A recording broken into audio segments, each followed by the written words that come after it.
كل نفس ذائقة الموت ثم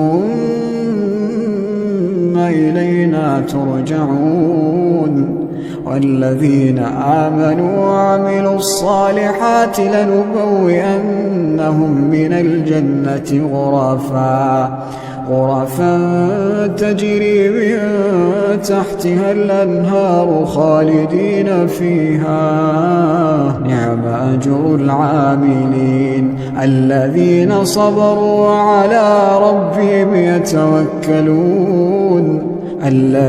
صبروا وعلى ربهم يتوكلون وكأين من دابة لا تحمل رزقها الله يرزقها وإياكم